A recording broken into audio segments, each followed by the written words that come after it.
Hello students, कैसे हो आप लोग।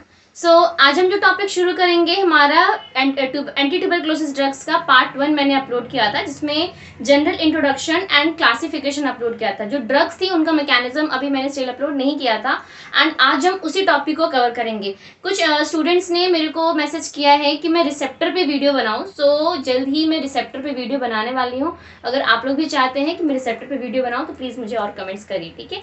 ओके, तो आते हैं हमारे टॉपिक पे, that is anti tuberculosis drugs के मैकेनिज्म पे। अब मैंने बताया था कि एंटी ट्यूबरक्लोसिस ड्रग्स हमारी 4 तरीके की होती हैं। कौन कौन सी? आइसोनाइजिड, रिफैम्पिसिन, पायराजिनामाइड एंड इथेम्ब्यूटॉल, ठीक है ना। ये 4 हमारी जो ड्रग्स हैं एंटी ट्यूबरक्लोसिस की फर्स्ट लाइन ड्रग है। जो हम मैकेनिज्म पढ़ेंगे फर्स्ट लाइन ड्रग्स का ही मैकेनिज्म पढ़ेंगे, ठीक। अब बात करते हैं हमारी आइसोनाइजिड की। जो आइसोनाइजिड है ये हमारी फर्स्ट लाइन ड्रग है या सबसे पहली ड्रग है ट्यूबरक्लोसिस में दी जाने वाली, एंड इसको हम बोल सकते हैं कीमोफाइलेक्सिस में भी दिया जाता है, जिसको हम बोलते हैं प्रिवेंशन में। कि अगर लग रहा है कि उसको टीबी के सस्पेक्ट्स लग रहे हैं या होने के चांसेस हैं, ठीक है, वो किसी ऐसे पर्सन के कांटेक्ट में आए हैं जिसको टीबी है, तो उससे उस टीबी से प्रिवेंट करने के लिए भी हम ये आइसोनाइजिड दी जा सकते हैं, ठीक है ना। आइसोनाइजिड हमारी highly effective anti tuberculosis drugs है। अब ये काम कैसे करती है? बहुत सिंपल मैकेनिज्म है। जो हमारा बैक्टीरिया होता है ना, ये मान लीजिए बैक्टीरिया का ये उसका सेल वॉल है, ठीक है ना, ये सेल वॉल है। अब ये जो बैक्टीरिया का सेल वॉल है, जाहिर सी बात है किसी ना किसी चीज से बना ही होगा, है ना। कोई भी इसकी जो सेल वॉल है, जैसे हमारी बॉडी की जो सेल होती है, उसकी जो सेल मेम्ब्रेन होती है वो फॉस्फोलिपिड की बनी होती है, यानी एक कंपोनेंट है जो सेल मेम्ब्रेन को बना रहा है, ठीक है ना। तो वैसे ही जो बैक्टीरिया की जो आउटर लेयर है, ये जो सेल वॉल है, ये बनी होती है मायोकोलिक एसिड से, इसे मायोकोलिक एसिड से। अब ये मायोकोलिक एसिड जो है इस सेल वॉल बनाता है, एंड सेल वॉल हमको पता है कि बैक्टीरिया को एक प्रोटेक्शन प्रोवाइड करती है, ठीक है, कि बाहर के एटमॉस्फेयर से वो प्रिवेंट हो सके, ताकि वो फर्दर मल्टीप्लाई करेगा, आप बोल सकते हैं रेप्लिकेट करेगा या ग्रो करेगा, यानी कि सेल वॉल काफी इंपॉर्टेंट पार्ट है, एंड उस सेल वॉल को बना रही है हमारी मायोकोलिक एसिड। तो यहाँ पे जो हमारी आइसोनाइजिड है सिंपली क्या करती है, हाँ एक और चीज हमको याद रखनी है कि आइसोनाइजिड हमारी एक प्रो ड्रग है। क्या है? Pro drug. प्रो ड्रग हमको पता है कि एक ऐसी जो इनएक्टिव स्पीसीज होती है ड्रग की, एंड वो बॉडी में जा करके एक्टिव फॉर्म में कन्वर्ट होती है कुछ केमिकल रिएक्शंस की प्रेजेंस में, या कुछ एंजाइम्स की प्रेजेंस में, या कुछ आप बोल सकते हैं कि कंडीशन से ट्रिगर हो करके, ठीक है, वो प्रो ड्रग एक्टिव फॉर्म में कन्वर्ट होती है, एंड देन वो एक्टिव ड्रग अपना एक्शन देती है। तो यहाँ पे जो आइसोनाइजिड है वो प्रो ड्रग है, यानी कि बॉडी से बाहर इसका कोई अभी इफेक्टिव ट्रीटमेंट, जो आइसोनाइजिड है वो हमारे यहाँ पे प्रोड्रग है। अब ये काम किस तरीके से करेगी? इनसाइड द माइकोबैक्टीरिया, जो हमारा माइकोबैक्टीरियम ट्यूबरकुली नाम का बैक्टीरिया है जिससे ट्यूबरक्लोसिस हो रहा है, उसके अंदर एंटर करेगी ये ड्रग, एंड फिर वहां पे ये एक्टिव फॉर्म में कन्वर्ट हो जाएगी। यहाँ पे बाहर क्या है? इनएक्टिव फॉर्म यानी प्रो ड्रग है, एंड जैसे ही बैक्टीरियल सेल के अंदर एंटर करेगी ये एक्टिव फॉर्म में कन्वर्ट हो जाएगी, एंड जैसे एक्टिव फॉर्म में कन्वर्ट हो जाएगी तो जो मायोकोलिक एसिड है ना, ये मायोकोलिक एसिड जिससे सेल वॉल बनती है उसके बनने को रोक देगी, यानी मायोकोलिक एसिड ही बनना बंद हो जाएगा, जिसकी वजह से बैक्टीरियल सेल वॉल का डिस्ट्रप्शन हो जाएगा या बैक्टीरियल सेल वॉल नहीं बन पाएगी। सिंपल बात इतनी ही है। तो जब सेल वॉल ही नहीं बन पाएगी तो ना वो मल्टीप्लाई करेगा, ना वो ग्रो करेगा, ना वो आगे फर्दर मल्टीप्लीकेशन करेगा, ठीक है ना। तो सिंपल यहाँ पे रोक दिया क्या, और बैक्टीरिया की क्या हो जाएगी? डेथ। भैया ना सेल वॉल, तो जब कोई सेल वॉल ही नहीं है तो मल्टीप्लीकेशन किस बात का, ग्रोथ किस बात की, तो यहाँ पे बैक्टीरिया मर जाएगा, ठीक है ना। उसके बाद अब बात करते हैं, एक लाइन में सिंपल मैकेनिज्म है, कोई इसमें ज्यादा डिफिकल्ट वाली चीज नहीं है, कोई रॉकेट साइंस नहीं है, एक लाइन में मैकेनिज्म है। अब बात करते हैं इसमें एडवर्स इफेक्ट की। एडवर्स इफेक्ट हमको पता है कि हर एक ड्रग का अपना एक एडवर्स इफेक्ट होता ही है, ठीक है ना। एडवर्स इफेक्ट क्या है? पहला है हिपैटोटॉक्सिसिटी। हिपैटो मतलब सबको पता है, अगर हिपैटो वर्ड आ जाता है दैट इज अ लीवर, अगर कार्डियो वर्ड आता है दैट इज अ हार्ट, अगर पल्मोनरी वर्ड आता है दैट इज अ लंग्स, ठीक है ना। तो यहाँ पे बोल रहे हैं हिपैटो। हिपैटो मतलब लीवर, टॉक्सिसिटी मतलब लीवर में टॉक्सिसिटी, यानी कि आइसोनाइजिड हमारी क्या करती है? लीवर में टॉक्सिसिटी करती है। एक चीज और याद रखना हमको कि एडवर्स इफेक्ट कोई भी ड्रग का लॉन्ग टर्म इफेक्ट होता है। ऐसा नहीं है कि आज ही ड्रग खाई और आज ही टॉक्सिसिटी हो गई, लीवर खराब हो गया, नहीं। अगर ऐसा होगा तो ड्रग्स बनेंगी नहीं, ड्रग्स को प्रिस्क्राइब ही नहीं किया जाएगा अगर इतने शॉर्ट पीरियड में वो इतना एडवर्स इफेक्ट दे रही हैं। ये जो एडवर्स इफेक्ट होंगे ये लॉन्ग टर्म, यानी कि कॉन्टिन्यूसली देने के बाद जो एक लॉन्ग टर्म इफेक्ट आता है उसको हम बोलते हैं एडवर्स इफेक्ट। और एक होता है side effect. Side effect short term होते हैं कि अभी खाया और पता चला कि डायरिया हो गया, तो वो एक साइड इफेक्ट शॉर्ट टर्म है और वो डायरिया फिर ठीक हो जाएगा, जैसे ही ड्रग छोड़ेंगे तो डायरिया ट्रीट हो जाएगा, तो ये साइड इफेक्ट है। सो सेम है वैसे ही जो हमारी आइसोनायाजिड है ये एडवर्स इफेक्ट प्रोड्यूस करती है, एंड ये एडवर्स इफेक्ट में आता है हमारा हिपैटोटॉक्सिसिटी। ठीक है, ये तो पहला एडवर्स इफेक्ट हुआ। दूसरा आता है हमारा पेरिफेरल न्यूराइटिस। पेरिफेरल न्यूराइटिस का मतलब क्या है?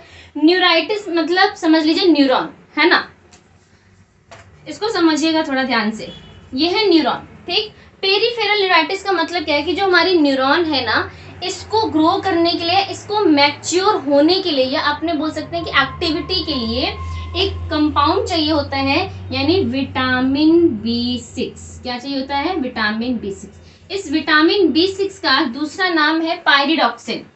क्या है? पायरिडॉक्सिन। ठीक, पायरिडॉक्सिन। अब ये जो पायरिडॉक्सिन है ये हमारी न्यूरोनल एक्टिविटी के लिए काफी इंपॉर्टेंट कंपोनेंट है, यानी न्यूरॉन्स की मैच्योरेशन के लिए या उसकी कंपोनेंट के लिए, उसकी एक्टिविटी के लिए। ठीक है, यानी विटामिन B6 जो पायरिडॉक्सिन है वो हमारी न्यूरॉन की एक्टिविटी के लिए काफी इंपॉर्टेंट होता है।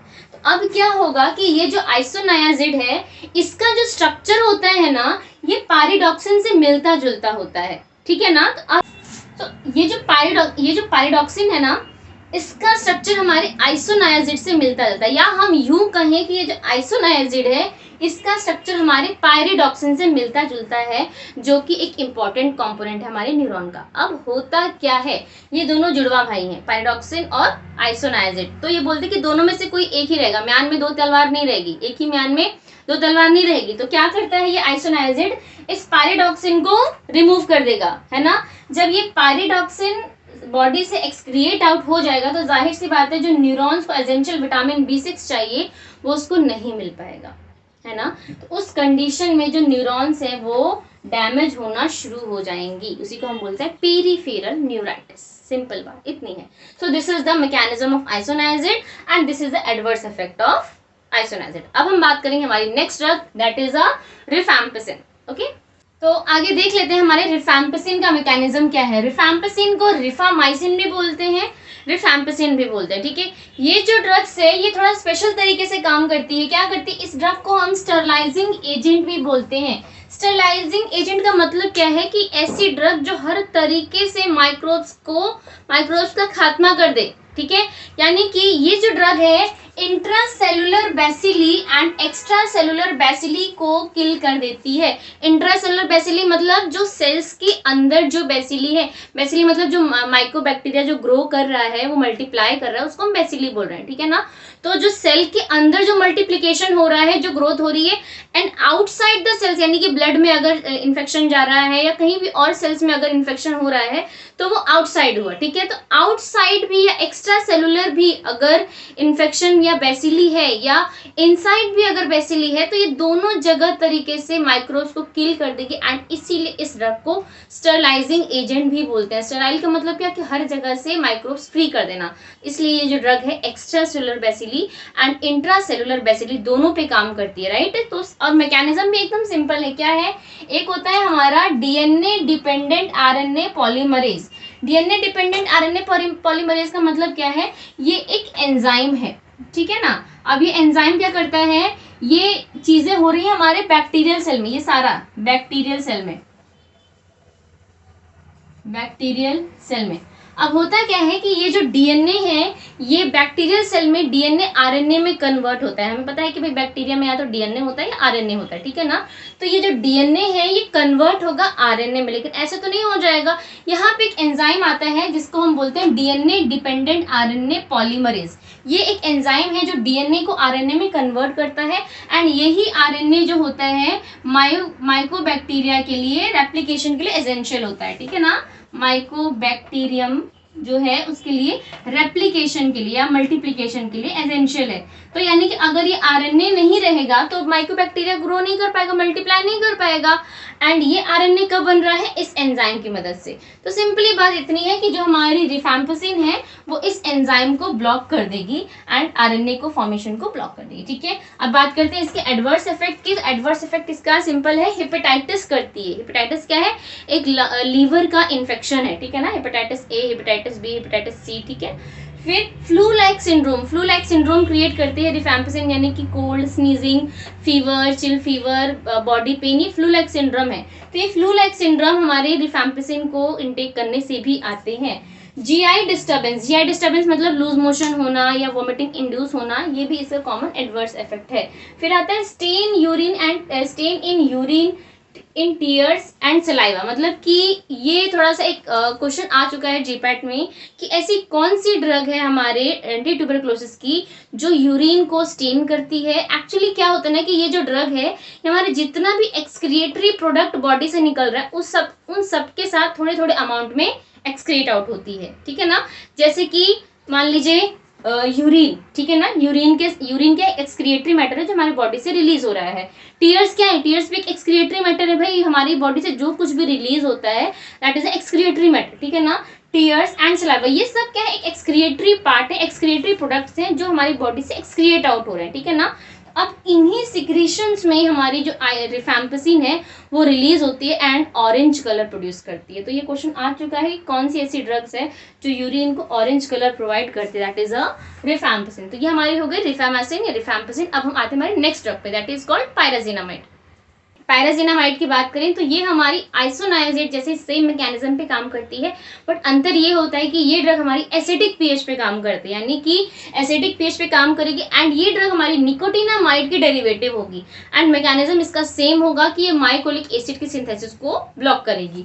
अगर हम इसके एडवर्स इफेक्ट की बात करें तो जितनी भी हमारी एंटी ट्यूबरक्लोसिस की ड्रग्स हैं वो हिपैटोटॉक्सिसिटी जरूर करती हैं, सेम वैसे ही ये ड्रग भी हमारी हिपैटोटॉक्सिसिटी करती है, ओके। एंड गाउट फॉर्मेशन करती है, यानी कि यूरेट के क्रिस्टल्स जो है वो जमा हो जाते हैं, जो हमारे बोल सकते हैं कि जो जोड़ होते हैं, जो जॉइंट्स होते हैं उनमें यूरेट के क्रिस्टल्स जमा हो जाएंगे जिसकी वजह से गाउट फॉर्मेशन होने लगेगा, ठीक है ना। नेक्स्ट आता है हमारा इथेम्ब्यूटॉल। इथेम्ब्यूटॉल का मैकेनिज्म काफी अच्छा है। होता क्या है कि ये एक कांस्टेंट होता है जिसका नाम होता है अराबिनोगैलेक्टोन, ठीक है। अराबिनोगैलेक्टोन हमारी जो बैक्टीरियल सेल वॉल है उसका कांस्टेंट होता है, यानी कि बैक्टीरियल सेल वॉल को बनाने में अराबिनोगैलेक्टोन जो है वो इन्वॉल्व होता है। अब ये अराबिनोगैलेक्टोन बनता है अराबिनोज से, किससे, अराबिनोज से।